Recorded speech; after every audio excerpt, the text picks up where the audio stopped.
સુરતમાં 7 વર્ષની દીકરીના દીક્ષા મામલે નવો વળાંક જોવા મળ્યો હતો। કોર્ટે દીક્ષા પર રોક લગાવતો સ્ટે આપ્યો નથી। કેતન રેશમવાલા અને વકીલ માતાએ દીકરીને દીક્ષા નહીં આપવા માટે કોર્ટમાં હાજર કરી અને એફિડેવિટ રજૂ કરી હતી। પિતાએ માતાને બદનામ કરવા અને પબ્લિસિટી સ્ટન્ટ માટે દીક્ષા પર રોક લગાવી દીધી હોવાની માહિતી સામે આવી છે। સુરતમાં 7 વર્ષની દીકરીના દીક્ષાના મામલે નવો વળાંક જોવા મળ્યો છે।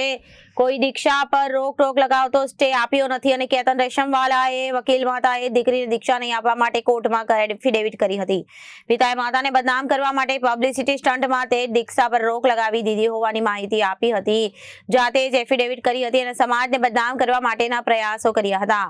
માતાના વકીલ માતા પિતાની બંનેની સંમતિ હશે અથવા દીકરી પુખ્ત વયની થાય નહીં ત્યાં સુધી દીક્ષા નહીં આપવામાં આવે। માતાના વકીલ દીક્ષા મામલે સ્ટે મામલે 2 જાન્યુઆરીએ આ કેસની વધુ સુનાવણી થશે અને દીકરીની દીક્ષા અમારી સહમતિથી કરાઈ છે અને માતા પિતા જ્યાં સુધી સંમતિ નહીં આપે ત્યાં સુધી દીક્ષા નહીં થાય।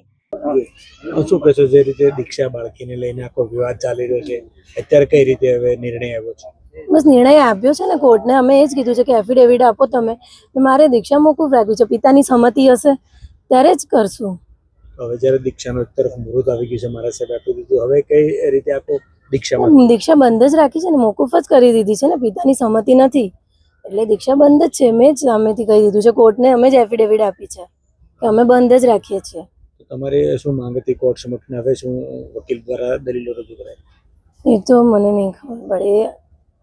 દીક્ષા હાલ મોકૂફ જ રાખી? હા, દીક્ષા બંધ જ છે। દીક્ષા નથી જ કરવાની। દીક્ષા પિતાના સહમતિ વગર નથી કરવાની।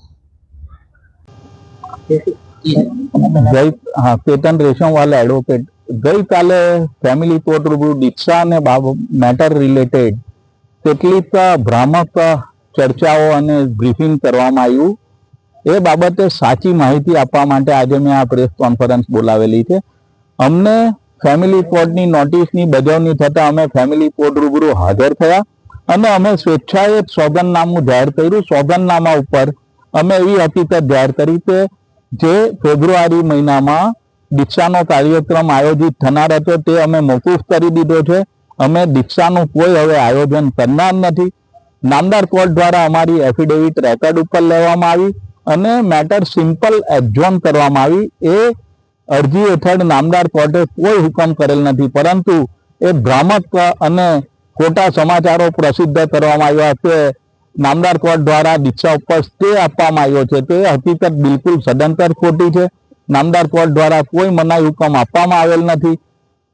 ફક્ત એડજોર્ન કરીને 2/1/2026 રોજ વધુ સુનાવણી માટે એ અરજી મુલતવી રાખવામાં આવેલી છે। તો સાચી હકીકત જાહેર કરવા અને અમે જ્યારે સ્વેચ્છાએ દીક્ષાનો કોઈ કાર્યક્રમ આયોજિત કરનાર નથી એ સોગંદ ઉપર જાહેર કરતા હોય તો હવે એમની અરજી પણ બિનઅસરકારક છે એવું એડવોકેટ તરીકે મારું માનવું છે। Reporter Arvind Rathod, Janadesh news, Surat.